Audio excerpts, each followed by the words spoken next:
Hello बच्चों, आज हम देखेंगे वर्कशीट नंबर 16। हमारा सब्जेक्ट है गणित और हमारी क्लास है 8वीं। आज की तारीख है 19 नवंबर। हमने पिछली बार वर्ग के बारे में थोड़ी बहुत जानकारी पढ़ी थी और आज हम उसी को आगे पढ़ेंगे। यह है वर्ग और वर्गमूल। वर्ग और वर्गमूल क्या होता है? किसी संख्या का अगर उसी संख्या से गुणा कर दें तो हमें वर्ग मिलता है, जैसा कि यहाँ पर इस सारणी में दिया गया है। यहाँ पे क्या देख रहे हैं हम? ये वर्ग संख्याओं की विशेषता के बारे में हम यहाँ पे पढ़ेंगे कि अगर हमने 0 का 0 से गुणा किया तो उसका वर्ग कितना आया? 0। 1 का हमने 1 से गुणा कर दिया तो कितना आया? 1 आया। 2 का 2 से गुणा किया तो 2 दूनी 4 आया। 3 का 3 से गुणा किया तो 3 तिया 9। 4 का गुणा 4 से होगा तो 4 चौक 16 आ गया। 5 का गुणा 5 से होगा तो 5 25। ऐसे ही 6 का गुणा 6 से किया तो 6 छिंग 36। 7 का गुणा 7 से किया तो 7 7 49। ऐसे करके हम आगे बढ़ेंगे। किसी भी नंबर पर अगर हम 2 लिखे हुए हैं तो उसका मतलब ये है कि वो उसका वर्ग हो रहा है। जैसे सबसे पहले देखें, अगर हम 1 को ऐसे लिख दें, 1 के ऊपर 2 की घात, तो हम इसे ऐसे लिख सकते हैं 1 गुणा 1 और उसका मतलब कितना हुआ? 1। वैसे ही अगर देखा जाए तो हमने लिखा, यहाँ पर देखिएगा आप ध्यान से, 5 लिखा है, फिर 5 का स्क्वायर लिखा है, फिर 25 लिखा है। 5 के वर्ग का मतलब है कि 5 का 5 से गुणा हुआ तभी वो कितना आया? तभी वो आया 25। ये रहा। अब हम देखेंगे आगे की संख्याएं दी गई हैं ऊपर। 0, 11, 12, 13, 14, 15, 16, 17, 18, 19 और उन सब के वर्ग किए गए हैं। वर्ग किए गए हैं तो वर्ग उनका नीचे लिखा। ये गणितीय रूप है। ये यहाँ पर है 0 से लेके 9 तक और यहाँ पर है 11 से लेके और 19 तक। अब हमें इतने सारे वर्ग मिल गए। ये है 0 से लेके 9 तक और ये है 11 से लेके और 19 तक। 11 का गुणा 11 से करेंगे तो हम 121 मिलेगा हमें। 12 का गुणा 12 से करते हैं तो 144 मिलता है। 13 का गुणा 13 से 169। 14 का गुणा 14 से करेंगे तो 196। ऐसे ही ये संख्या आगे बढ़ती जाती है। अब इन्होंने क्या कहा है? वर्ग संख्या के इकाई के स्थान के अंक को अवलोकन करने के पश्चात हम देखते हैं कि सम संख्या का वर्ग सम संख्या होती है। सम संख्याएं कौन सी होती हैं? जिनमें जोड़े बनते हैं या फिर जिनमें 2 से भाग चला जाता है। अब इसमें देखें सम संख्याएं तो 2 है, 4 है, 6 है, 8 है। 4 सम संख्याएं हैं और चारों सम संख्याओं का जो वर्ग है वो भी सम संख्या है, जो कि रेड से लिखा हुआ है। और विषम संख्या का वर्ग विषम संख्या होती है। विषम संख्या इसमें कौन सी है? 1, 3, 5, 7, 9। जो काले से जो नीले से लिखे हैं वो सब विषम संख्या वाले हैं। यहाँ पे क्या है? विषम संख्या वाले हैं, इनमें 2 से भाग नहीं जाएगा। अब उन्होंने क्या कहा है?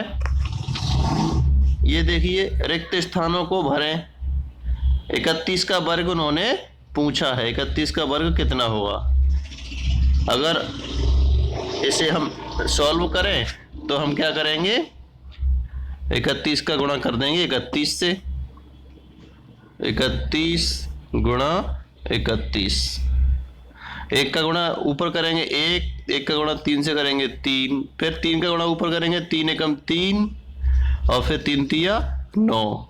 जब हम इसे जोड़ेंगे तो ये आएगा 1, 3 और 3 6 और ये 9।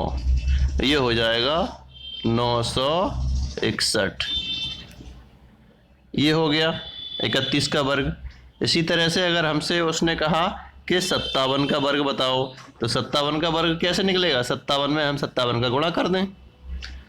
देखते हैं।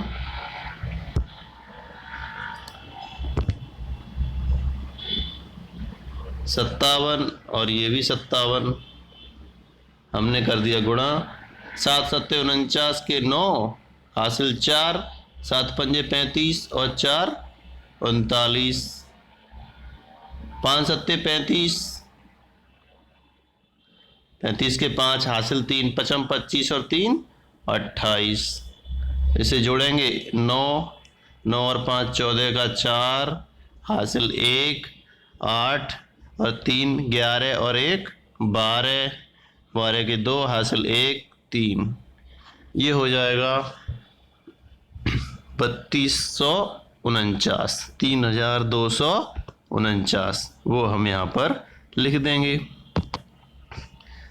3249। इसी तरह आप 64 का वर्ग भी निकाल सकते हैं। अब हम और आगे देखें अगर हम, तो क्या है यहाँ पर उन्होंने क्या किया है, 10 का वर्ग किया, तो 10 का गुणा उन्होंने किससे किया, 10 से कर दिया, तो 10 धाई 100 ये आ गया। अब फिर उन्होंने 70 का वर्ग किया, तो अगर देखा जाए 70 को लिख सकते हैं 7 गुणा 10, तो 7 का वर्ग होता है 49 और 10 का वर्ग हो गया 100। अगर 49 का गुणा हम फिर कर देंगे, 49 में अगर हम 100 का गुणा कर दें तो ये कितना हो जाएगा, 4900। और वही उन्होंने यहाँ पे लिखा हुआ है। ऐसे ही 200 अगला दिया है, 2 दूनी 4। वर्ग में क्या होता है, एक जीरो का 2 जीरो हो जाते हैं। अगर कहीं एक जीरो है तो उसके वर्ग में 2 जीरो होंगे। जैसे 10 में एक जीरो था तो उसके वर्ग में 100 आया, इसमें 2 जीरो हो गए। ऐसे ही क्या है, 200 है तो 2 का वर्ग कितना हो गया, 4, और उसके आगे कितने जीरो थे, 2, तो 4 जीरो और लगा दिए। इस तरह से वर्ग हो जाएगा। यही उन्होंने लिखा है। किसी संख्या के अंत में जितने शून्य होते हैं तो वर्ग करने पर उस संख्या के अंत में 2 गुने शून्य आ जाते हैं। जितने भी जीरो यहाँ पर होंगे उसके डबल जीरो यहाँ पर हो जाएंगे। अब क्या है, वर्ग संख्या की एक अन्य विशेषता को जानेंगे हम कि 2 वर्ग संख्याओं के बीच में कितनी प्राकृत संख्या हैं जो कि वर्ग नहीं है। अब हम देखते हैं यहाँ पर, ये है 0 और 1। 0 का वर्ग कितना होता है, 0, और 1 का वर्ग 1। अगर हम यहाँ पे देखें, 1 में से 0 घटाएंगे और 1 को हम माइनस करते हैं ऐसे ही, तो यहाँ पे कितनी संख्या आएंगी इनके बीच में, कोई संख्या नहीं आई, 0 आई। फिर हमने क्या लिखा, अब हमने लिखा 1 और 2, ये है 1, ये 2। अब 1 का वर्ग हो गया 1 और 2 का वर्ग हो गया 4, तो इन दो के बीच में कितनी संख्या है, 4 में से हमने क्या किया, लास्ट वाली संख्या से पहली वाली संख्या को घटा दिया और इसमें से 1 और घटा दिया, तो 4 माइनस 1 3, और 3 में से 1 और जाएगा तो कितने आए, 2। फिर उन्होंने क्या किया, 4 से स्टार्ट कर दिया, 4 5 6 7 8 9, तो 4 जो होता है वो 2 का वर्ग होता है, 9 होता है वो 3 का वर्ग होता है। इनके बीच में कितनी संख्याएं आएंगी, तो 9 में से 4 जाएंगे, कितने बचेंगे, 5, और 5 में से 1 और चला जाएगा तो कितने बचेंगे, 4। ऐसे ही अगला किया है उन्होंने कि 3 और 4 के वर्गों के बीच में कितनी संख्याएं होंगी जो कि वर्ग नहीं होंगी। तो क्या है, यहाँ पर कितना लिखा उन्होंने, 9, यहाँ लिखा 16, 9 से लेके 16 तक। अब 9 जो है वो 3 का वर्ग है और 16 जो है वो 4 का वर्ग है, तो 16 माइनस 9 कर दिया हमने और 1 माइनस का और कर दिया, तो 16 में से 9 जाएंगे तो 7 बचेंगे, 7 में से 1 और चला जाएगा तो 6 बचेंगे। 6 संख्याएं आ गई। अब ऐसे ही हम और आगे करेंगे। इन्होंने लिखा है आओ संख्या के साथ खेलें। संख्या के इकाई के अंक को लिखिए। इनका इकाई का अंक हमें लिखना है। अब हम सबसे पहले इस संख्या को लें, इसका वर्ग करना है तो 7 9 का गुणा हम करेंगे 7 9 से। तो 9 निम 81 हासिल 8, 9 सत्ते 63, 63 और 8 71। फिर हम करेंगे 7 निम 63, तो एक यहाँ पे छोड़ देंगे, 63 के 3 हासिल 6, 7 सत्ते 49, 49 और 6 55। जब हम इसे निकालेंगे सॉल्व करेंगे तो ये हो जाएगा 1, फिर 3 और 1 4, फिर 7 और 5 12 के 2 हासिल 1, 5 और 1 6। ये हो गया 6 2 4 1। ये लिखा जाएगा यहाँ पर। और इसमें इकाई का अंक कितना है 1। अगर देखा जाए तो 9 का पहाड़ा हम 9 बार पढ़ेंगे तो 9 ने 81, 81 में इकाई का अंक क्या है 1 है, तो वही होगा। यहाँ पे 7 है तो 7 का गुणा हम 7 से करेंगे, 7 सत्ते 49, तो यहाँ पे इकाई का अंक होगा 9। अब यहाँ पे लास्ट में 5 है तो 5 का गुणा हम करेंगे 5 से, 5 पंजे 25, इकाई का अंक कितना होगा 5। 5 को हम यहाँ लिख देंगे।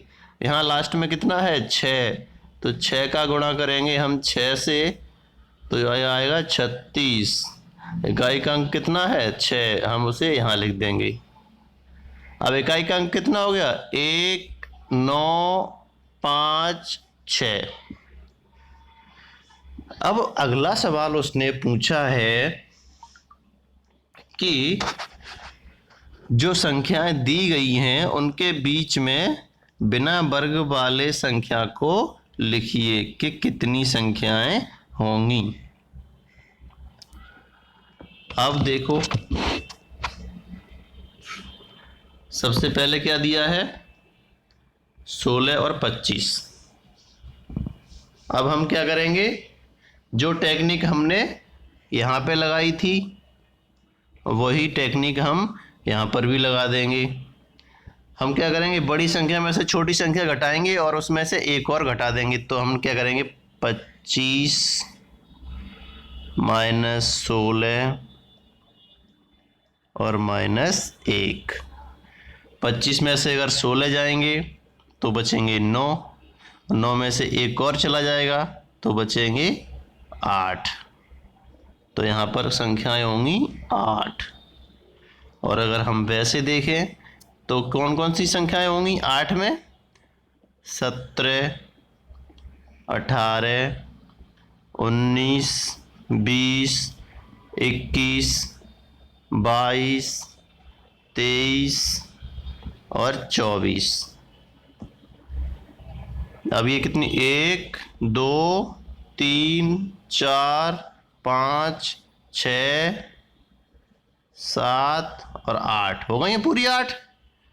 अब ऐसे ही हम निकालेंगे दूसरे सवाल का। दूसरे सवाल में भी क्या करना है 36 माइनस 25 और इसमें से माइनस कर देंगे 1। तो 36 में से 25 जाएंगे तो 11 बचेंगे, 11 में से एक और जाएगा तो यहाँ पे हो जाएंगे 10। तो यहाँ पे आंसर आएगा 10। ये रही आपकी वर्कशीट नंबर 16। सभी बच्चे इस वीडियो को ध्यान से देखेंगे और अगर कहीं पर भी कोई समस्या होगी तो बेझिझक पूछेंगे। धन्यवाद।